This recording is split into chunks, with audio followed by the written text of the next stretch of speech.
23 bölüm. Бул жогору коюлган адамдын Жакыптын кудайынын майланганынын, Ысрайылдын мукамүндүү ырчысы Жишайдын уулу Дөөттүн акыркы сөздөрү. Теңирдин руху мен аркылуу сүйлөйт. Анын сөзү менин оозумда. Ысрайылдын кудайы айтты. Ысрайылдын аскасы мен жөнүндө мындай деди.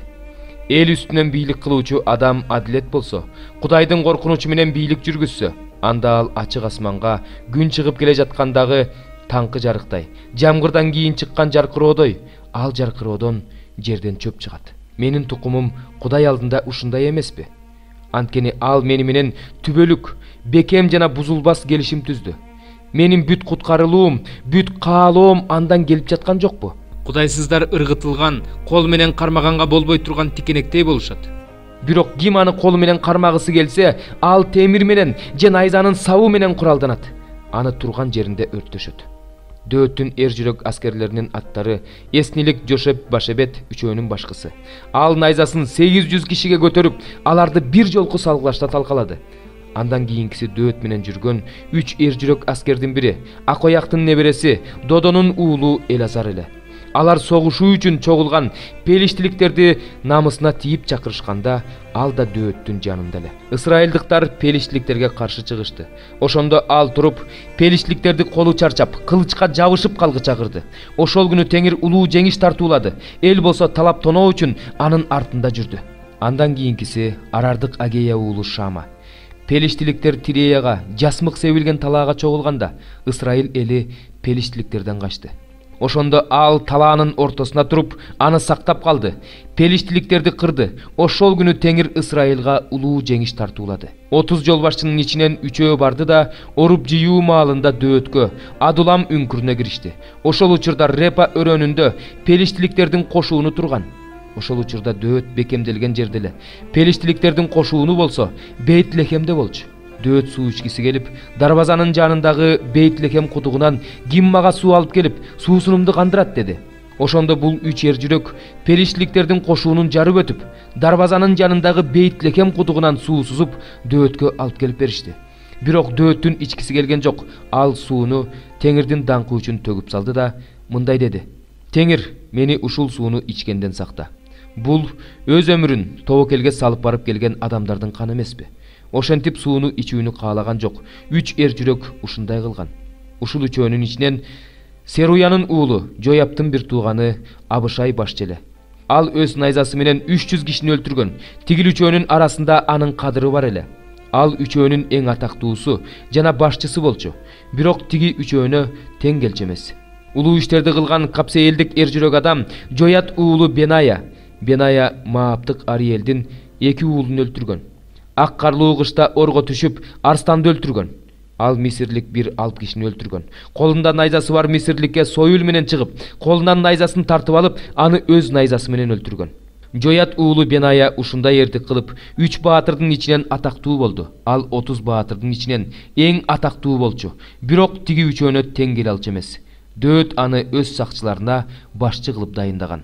30-дун ичинде Жояптын бир тууганы Асаел, Бейт-Лехемдик Додонун уулу Элханан, Хароттук Шама, Хароттук Элика, Палтилик Хейлес, Текоялык Икеш уулу Ира, Анатоттук Абиезер, Хушалык Мебунай, Акояктык Салмон, Нетопалык Марай, Нетопалык Баана уулу Хейлеп, Бенжамин уулдарынын гибасынан Рибайдын уулу Итай, Пиратондук Беная, Нахелай Гааштык Идай, Арабалык Абы Албан, Баркомдук Азмабет, Шаалбондук Элиакпа, Жашен уулдарынан Жонатан, Арардык Шама, Арараттык Шарар уулу Акиям, Маахалыктын небереси Ахазбайдын уулу Элипелет, Гилолук Акитопел уулу Элиям, Кармелдик Хесрай, Арбилик Паарай, Собалык Натан уулу Игал, Гаттык Бани, Амондук Селек, Серуянын уулу Жояптын курал көтөрүүчүсү Бейроттук Нахрай, Итрилик Ира, Итрилик Гареп, Хеттик Ури бар эле.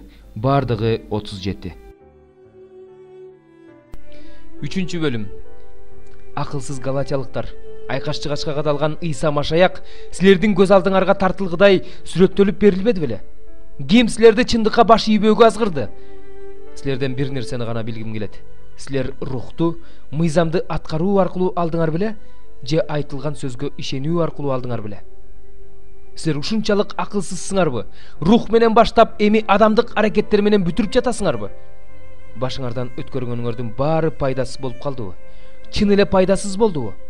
Мыйзамды аткаргандыгыңар үчүн Кудай силерге ыйык рухту берип, араңарда кереметтерди көрсөтүп жатабы? Же айтылган сөзгө ишенгендиңер үчүн ошентип жатабы?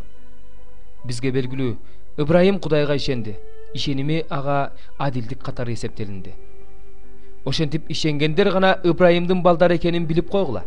Ыйык жазууда Кудайдын бутпарастарды ишеними аркылуу актай тургандыгы жөнүндө алдын ала билгендиктен Ибрайымга бүт элдер сен аркылуу бата алышат деп алдын ала жарыялаган.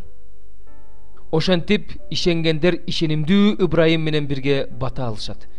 Ал эми мыйзамга таянгандардын бардыгы каргыш астында, анткени ыйык жазууда Тооратка жазылган мыйзамдын бардыгын дайыма аткарбаган адамга каргыш деп жазылган. Мыйзам аркылуу Кудай алдында эч кимдин акталбастыгы белгилүү, анткени адил адам ишеними аркылуу тирүү болот. Мыйзам болсо ишенимге негизделген эмес, тескерисинче, мыйзамды аткарган адам ал аркылуу тирүү болот. Ибрайымга берилген бата Иса Машаяк аркылуу бутпарастарга да берилиши үчүн жана биз ишеним аркылуу убадаланган рухту алышыбыз үчүн Машаяк биздин ордубузга каргышка калып, бизди мыйзамдын каргышынан кун төлөп куткарып алды. Анткени ыйык жазууда жыгачка асылган ар бир адам каргышка калган деп жазылган. Бир туугандар, жашоодон бир мисал келтирейин. Адам тарабынан бекитилген мурас кагазын эч ким жокко чыгара да, ага эч нерсе кошумчалай да албайт. Бирок убадалар Ибрайымга жана анын урпагына берилген. Кудай Ибрайымга көптүк түрдө сенин урпактарыңа деп айткан эмес, сенин урпагыңа деп бирөө жөнүндө, башкача айтканда Машаяк жөнүндө айткан. Мен бул нерсени айткым келет. 430 жылдан кийин келген мыйзам Кудай тарабынан алдын ала бекитилген келишимди жокко чыгарбайт. Демек убада өз күчүн жоготпойт. Анткени мураска мыйзамдын негизинде ээ болууга болсо, анда убаданын зарылчылыгы жок болмок. Бирок Кудай аны Ибрайымга убаданын негизинде белек кылган. Андай болсо мыйзам эмне үчүн берилген? Ал кийинчерээк кылмыштардын айынан урпак келгенге чейин берилген. Кудайдын убадасы ошол урпакка байланыштуу. Мыйзам периштелер аркылуу бир арачынын колу менен берилген.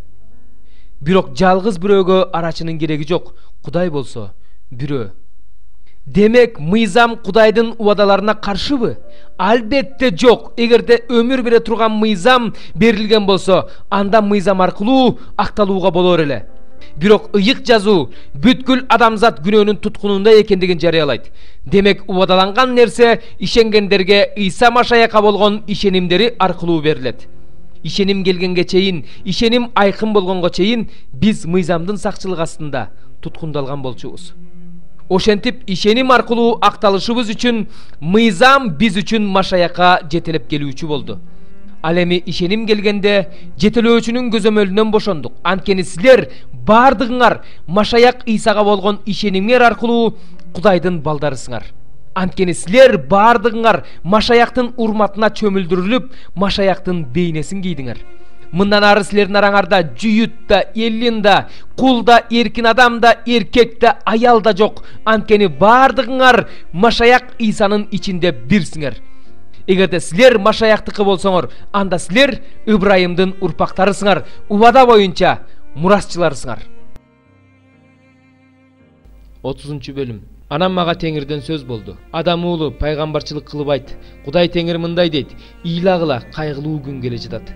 Анткени ал күн жакындап калды. Теңирдин күнү, кайгылуу күн жакын калды. Элдерди жазалоо күнү келе жатат. Мисирге кылыч келе жатат. Мисирде өлтүрүлгөндөр кулаганда, анын байлыктары алынып кеткенде, анын негиздери кыйраганда Эфиопияны коркунуч каптайт. Алар менен кошо Эфиопияда Пут да, Лут да, ар кошкон элдер да, Хуп да, алар менен келишим түзгөн өлкөлөрдүн уулдары да кылычтан өлүшөт. Теңир мындай дейт: Мисирдин тирөөчтөрү кулайт, анын күч кубатынын сыймыгы төмөнчөт. Мигдолдон тартып Себейнеге чейин жашагандар кылычтан өлүшөт дейт Кудай Теңир. Ал кыйраган жерлердин арасында ээн калат, анын шаарлары кыйраган шаарлардын арасында калат. Мисирге от жибергенде анын бардык тирөөчтөрү кыйратылганда менин Теңир экенимди билишет. Бейкапар жаткан эфиопиялыктарды коркутуу үчүн ошол күнү менден кемелер менен кабарчылар барышат. Аларды Мисирге аламат түшкөн күндөгүдөй коркунуч каптайт, анткени мына ал күн келе жатат. Кудай Теңир мындай дейт: Бабыл падышасы Небухаднецардын колу менен көп элдүү Мисирдин акырына чыгам. Аны элдердин арасында эң катаал болгон эли менен ушул жерди кыйратыш үчүн алып келем. Алар Мисирге каршы кылычтарын кындарынан сууруп, жерди өлүккө толтурушат. Дарыяларды кургактыкка айландырып, жерди катаал адамдардын колуна берем. Жерди жана анда болгондун бардыгын чет жерликтердин колу менен кыйратам. Муну мен Теңир айттым. Кудай Теңир мындай дейт: буркандарды жок кылам, Ноптогу жалган кудайларды талкалайм. Мындан ары Мисир жеринен башчы чыкпайт. Мисир жерине коркунуч каптатам. Патросту урандык айлантам. Соанга от жиберем, Нону жазалайм. Мисирдин сепили болгон Синге өзүмдүн каарымды төгөм. Нонун көп сандаган элин жок кылам. Мисирге от жиберем. Син титрейт, Но урайт. Душмандар Нопко чак түштө кол салышат. Абен менен Пибесеттин жаш уландары кылычтан өлүшөт, калгандары туткундалып кетет. Мен такпан кесте Мисирдин моюнтуругун кыйраткандан кийин ал жерде күн караңгылайт, ал жерде анын күч кубатынын сыймыгы талкаланат. Аны булут жабат, анын кыздары туткундалып кетет. Мен Мисирди ушинтип жазалайм, ошондо менин Теңир экенимди билишет. 11-жылдын 1-айынын 7-күнү мага Теңирден сөз болду: Адам уулу, мен Мисир падышасы фараондун каруу булчуңун талкаладым. Ал айыгыш үчүн дагы эле таңыл элек, кылыч кармаганга күч алыш үчүн таңгычтар менен таңыл элек. Ошондуктан Кудай Теңир мындай дейт: мен Мисир падышасы фараонго каршымын. Анын соо каруу булчуңун да, сынган каруу булчуңун да талкалайм. Ошондо анын колунан кылычы түшүп калат. Мисирликтерди элдердин арасына чачам, жерлерге сапырам. Ал эми Бабыл падышасынын каруу булчуңдарын күчтүү кылам. Анын колуна өзүмдүн кылычымды берем. Фараондун каруу булчуңдарын болсо кыйратам. Оор жарадар болгон адам кандай онтосо, ал анын алдында ошондой онтойт. Бабыл падышасынын каруу булчуңдарын чыңдайм. Ал эми фараондун каруу булчуңдары шалдаят. Мен өзүмдүн кылычымды Бабыл падышасынын колуна бергенде, ал аны Мисир жерине сунганда, менин Теңир экенимди билишет. Мисирликтерди элдердин арасына таратам, жерлерге сапырам, ошондо менин Теңир экенимди билишет. Бирок ал ырайымдуулук кылып, алардын күнөөлөрүн кечирди. Аларды кырып салган жок, көп жолу каарын кайт кылды, көп жолу өзүнүн бүт жаалын козгогон жок. Кудай алардын кетсе кайрылып келбей турган адам экенин, жел экенин эсинде тутту. Алар чөлдө аны канча жолу каардантышты, эч ким жашабаган жерде аны канча жолу ачуулантышты. Кудайды кайрадан сынашты, Исраилдин ыйыгына акарат келтиришти. Алар анын куткарган колун, анын эзүүдөн куткарган күнүн унутушту. Анын Мисирде жасаган кереметтерин жана Соан таласындагы ажайыптарын унутушту. Алар суу иче албай калыш үчүн Кудай алардын дарыялар менен өзөндөрүн канга айландырды. Аларды чактырыш үчүн курт кумурскаларды, өлтүрүш үчүн курбакаларды каптатты. Алардын өстүргөн өсүмдүктөрүн кыркаяктарга, алардын эмгегин чегирткелерге жем кылды. Алардын жүзүмдөрүн мөндүр менен, тыт жыгачтарын муз менен талкалады. Алардын бодо малын добул менен, майда малын чагылган менен кырды. Аларга өзүнүн каарынын жалынын, кыжырын, жаалын каптатып, кыйратуучу периштелерди жөнөттү. Өзүнүн каарын кандыруунун жолун тапты. Алардын жандарын өлүмдөн сактаган жок, малдарына жугуштуу оору каптатты. Мисирдеги бардык тумбалдарды, хам чатырларындагы бардык күч башаттарын өлтүрдү. Анан өз элин койлордой алып жөнөдү. Аларды чөлдө койлордой алып жүрдү. Аларды коопсуз алып жүрдү. Алар коркушкан жок, алардын душмандарын болсо деңиз басып калды. Аларды өзүнүн ыйык жерине, өзүнүн оң колу менен ээлеп алган ушул тоого алып келди. Алардын алдынан элдерди кууп жиберип, алардын жерин аларга мурас кылып бөлүп берди. Исраил урууларын алардын үйлөрүнө киргизди.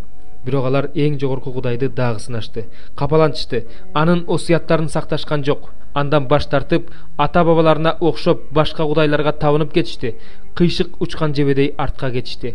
Аны өздөрүнүн жалган кудайлары менен капа кылышты, таш буркандар менен анын кызганычын козгошту. Кудай муну угуп катуу каарданды, Исраилга аябай ачууланды. Кудай Шилодо турган үйүн, адамдар арасында өз жашаган жыйын чатырын таштап кетти. Өзүнүн чебин туткунга, өзүнүн даңкын душмандардын колуна салып берди. Өз элин кылыч мизине салып берди, өз мурасына ачууланды. Элдин жигиттерин от чалмады. Анын кыздарына арнап нике ырларын ырдабай калышты. Ыйык кызмат кылуучулары кылычтан өлүп жатышты, жесирлери ыйлабай калышты. Бирок Теңир уйкудан ойгонгонсуп, шараптан соолук албай жаткан Алптай болуп ордунан туруп келди да, анын душмандарын артка качырды, түбөлүккө маскара кылды. Жусуптун чатырын четке какты. Ибрайым уруусун тандап алган жок, тескерисинче Жүйүт уруусун жана өзү сүйгөн Сион тоосун тандап алды. Өзүнүн ыйык жайын асмандай бийик кылып курду, жердей кылып түбөлүккө тургузду. Өз кулу Дөөттү койгороодон тандап алды, аны алып чыкты. Аны саан малдан бөлүп алып, өз эли Жакыпты, өз мурасы Ысрайылды кайтаруу үчүн алып келди. Дөөт аларды таза жүрөк менен кайтарды, аларды акылман колу менен жетектеп жүрдү.